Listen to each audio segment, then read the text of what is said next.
భారతదేశంపై ఎప్పుడూ విషం చిమ్మడమే పనిగా పెట్టుకున్న అమెరికా అధ్యక్షుడి వాణిజ్య సలహాదారు పీటర్ నవారో మరొకసారి తన బుద్ధిని బయటపెట్టుకున్నారు. అగ్రరాజ్య అహంకారాన్ని తలకెక్కించుకున్న ఆయన భారతీయుల మేధస్సును, వినియోగాన్ని అవమానించేలా మాట్లాడడం ఇప్పుడు అంతర్జాతీయంగా దుమారం రేపుతోంది.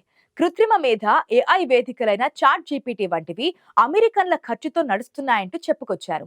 అయితే అమెరికా కంపెనీలకు చెందిన సేవలు భారత్లో ఉచితం ఎందుకంటూ కొత్త పంచాయతీని తెరపైకి తెచ్చారు.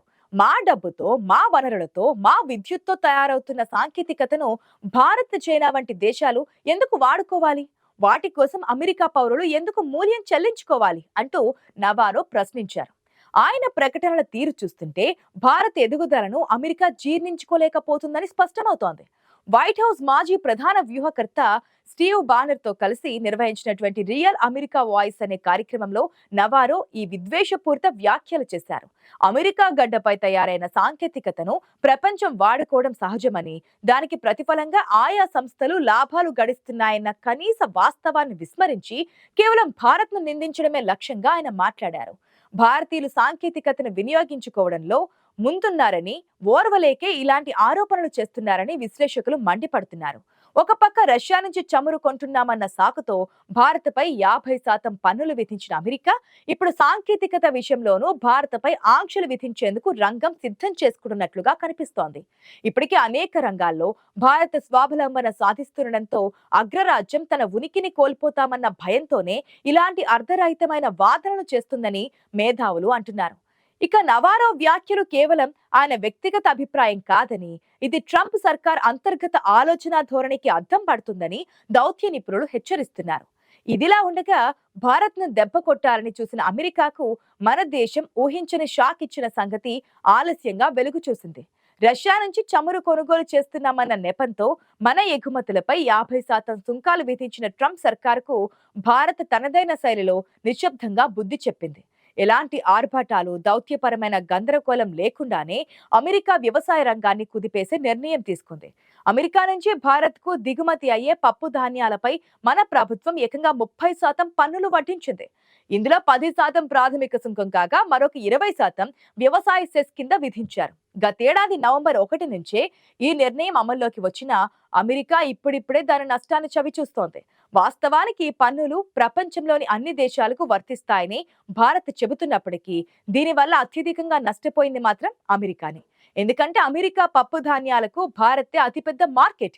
ట్రంప్ చేసినట్లుగా మీడియా ముందుకొచ్చి భారీ హెచ్చరికలు జారీ చేయకుండా, ట్విట్టర్లో యుద్ధం ప్రకటించకుండా భారత్ ఇంత వ్యూహాత్మకంగా వ్యవహరించడం చూసి అగ్రరాజ్యం కంగుతిందని అంటున్నారు దౌత్యరంగ నిపుణులు.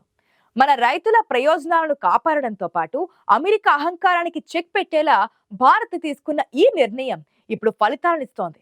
రాత్రికి రాత్రి అమెరికా పప్పు ధాన్యాల మార్కెట్ కుప్పకూలింది. భారత మార్కెట్ పై ఆధారపడ్డ అమెరికా రైతులు ఇప్పుడు దిక్కుతోచని స్థితిలో పడ్డారు. మన దేశం తీసుకున్న ఈ సర్జికల్ స్ట్రైక్ లాంటి వాణిజ్య నిర్ణయం దౌత్య సంబంధాల్లో భారత్ ఇకపై తగ్గేదే లేదన్న సంకేతాన్ని బలంగా పంపింది.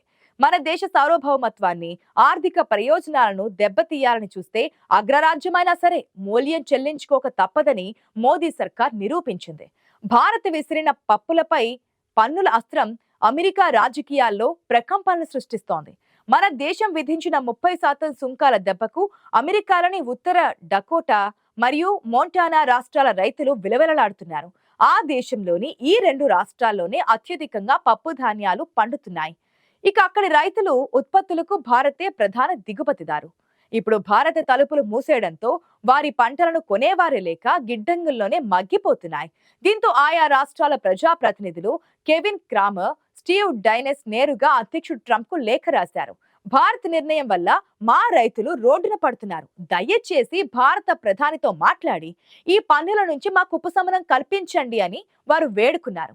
వాణిజ్య ఒప్పందాల పేరుతో భారత్పై ఒత్తిడి తెచ్చి తమ పప్పు ధాన్యాలకు మళ్లీ మార్కెట్ కల్పించాలని వారు ట్రంప్ ను కోరారు. భారత్ అంటే కేవలం వినియోగదారు దేశమే అనుకున్న అమెరికాకు మన కొనుగోలు శక్తి ఎంతటితో ఈ పరిణామం తెలియజేసింది. ప్రపంచంలోనే అత్యధికంగా పప్పు ధాన్యాలను వినియోగించే దేశం మనదే. మనం కొనడం ఆపేస్తే అమెరికా రైతుల ఆర్థిక వ్యవస్థ కుప్పకూలడం ఖాయమని తేలిపోయింది. 2 సెనేటర్లు బహిరంగంగానే తమ ఆవేదనను వెల్లడించడంతో ఈ విషయం ఇప్పుడు పబ్లిక్ లోకి వచ్చింది. తమ ఉత్పత్తులను మన నెత్తిన రుద్రాన్ని చూసిన అమెరికాకు సొంత రైతుల నుంచి నిరసన సెగ తగులుతోంది. వాణిజ్య యుద్ధం మొదలుపెట్టింది ట్రంప్ అయినా ఇప్పుడు దాని పర్యవసానాలు అనుభవిస్తుంది మాత్రం అమాయక అమెరికా రైతన్నలన్నది వాస్తవం. భారత్తో పెట్టుకుంటే జరిగే నష్టం ఎలా ఉంటుందో అమెరికా చట్టసభ సభ్యులకు ఇప్పుడిప్పుడే అర్థమవుతోంది. అందుకే వారు దౌత్యపరమైన చర్చల ద్వారా సమస్యను పరిష్కరించుకోవాలని తమ అధ్యక్షుడిని కోరుతున్నారు. కానీ వారి మాటలను ట్రంప్ ఏ మేరకు పట్టించుకుంటారన్నది అనుమానంగానే ఉంది. ఇక్కడ విచిత్రం ఏమిటంటే తాము భారత్ వస్తువులపై ఇష్టారీతిన పన్నులు వేసినప్పుడు అది దేశభక్తి అని చెప్పుకున్న అమెరికా చట్టసభ సభ్యులు ఇప్పుడు భారత్ అదే పని చేస్తే మాత్రం అన్యాయమని గగ్గోలు పెడుతున్నారు. భారత్ విధించిన సుంకాలు అనుచితమంటూ వారు మొసలి కన్నీరు కారుస్తూ ఉండడం చూస్తూ ఉంటే హాస్యాస్పదంగా ఉందని ఆర్థిక నిపుణులు అంటున్నారు. తాము కొడితే మనోభావాలు దెబ్బతినవు కానీ మనం తిరిగి కొడితే మాత్రం నొప్పులు పుడతాయా అని భారతీయులు ప్రశ్నిస్తున్నారు. గతంలో ట్రంప్ మొదటిసారి అధ్యక్షుడిగా ఉన్నప్పుడు పప్పు ధాన్యాలపై పన్నులు తగ్గించాలని కోరగా నాడు ప్రధాని మోదీ స్నేహహస్తం అందించి అంగీకరించారు. కానీ ఇప్పుడు పరిస్థితి మారింది. స్నేహం పేరుతో వ్యాపారం చేస్తూ మరొక పక్క మనపై ఆంక్షల కత్తి దూస్తున్న అమెరికా ద్వంద్వ వైఖరిని భారత్ ఇక ఎంత మాత్రం సహించదని తాజా చర్యలు స్పష్టం చేస్తున్నాయి. భారత్ తన ప్రయోజనాలను, తన రైతులను చట్టబద్ధంగా కాపాడుకుంటుంటే అమెరికా నేతలు ఏడుపులు లంకించుకోవడం వారి అహంకారానికి నిదర్శనం. వాణిజ్యం అనేది రెండు చేతులు కలిస్తే వచ్చే చప్పట్లు అని భారత్ చెప్పకనే చెప్పింది. ఏకపక్షంగా ఆంక్షలు విధిస్తే చూస్తూ ఊరుకునేందుకు నేటి నయా భారత్ అంగీకరించదని నిపుణులు విశ్లేషిస్తున్నారు. వ్యవసాయ రంగం, రైతుల సంక్షేమం విషయంలో రాజీ పడే ప్రసక్తే లేదని, చర్చలకు తావు లేదని భారత్ తేల్చి చెప్పినట్లయింది. అమెరికా పాలకుల బెదిరింపులకు భయపడే రోజులు పోయాయని, కన్నుకు కన్ను పన్నుకు పన్ను అనే విధానమే ఇకపై సాగుతుందని ఈ పప్పు రాజకీయాలు నిరూపించాయి. ప్రపంచ వాణిజ్య యవనికపై భారత్ ఇప్పుడు ఒక బలమైన శక్తిగా ఎదిగిందనడానికి ఇంతకంటే నిదర్శనం ఏం కావాలి? అమెరికా రైతుల కన్నీళ్లకు కారణం భారత్ కాదని, వారి అధ్యక్షుడి విధానాలేనని ప్రపంచం గుర్తిస్తోంది.